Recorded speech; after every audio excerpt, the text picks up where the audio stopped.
I don't remember necessarily a vivid moment where I wanted to become a race caller, but it was from a very young age, probably like 4 or 5. I think the horses that really inspired it were Sunline and Northerly in their 2001 Cox Plate. Sunline in front, Northerly the outside going to Sunline. They got very tight, but Northerly wins the Cox Plate. I think from that point on, I just would ride the bikes, and Nick and I would have races, or we'd be, at the back at Nan's place and whipping whatever we could to be calling fake races, and then it sort of developed into actually going to the track and trying to call some. So yeah, it wasn't necessarily a defining moment, but it was always something I wanted to do.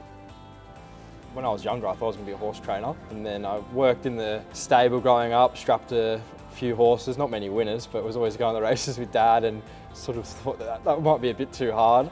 So ended up going and working at TRP, which is the production arm for racing.com. Loved doing that, and then I sort of started to take a keen interest in the mounting yard.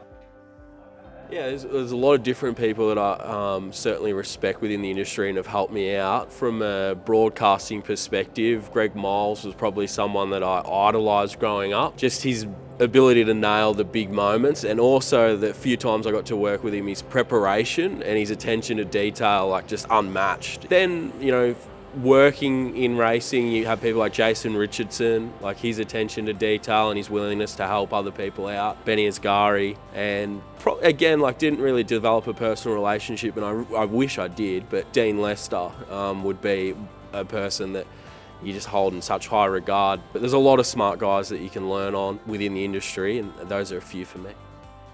I think Betfair for me is probably most important in the review. Obviously it's a great space to wager money through, but the review, the Betfair SP, and then to go back and see the market flux, I find probably the most important. I do a lot of my form in review, and getting that market efficiency late with the lower percentages for the Betfair starting price is probably the biggest thing for me.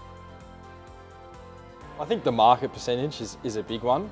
You see those Betfair markets and they can get down below 110% nearly all the time in a lot of those races, and those corporates usually sit 130 if not higher in some races. So I think that's definitely a big reason why you should definitely have a big look at it, especially the late in the picture. And the BSP as well, there are going to be horses out there that pay $50 on the tote and they pay 120 at Betfair. So looking at those sort of things, if you're just purely betting off the fixed odds, or even the tote, not so much these days, but there's a lot more value in Betfair because the percentages are lower.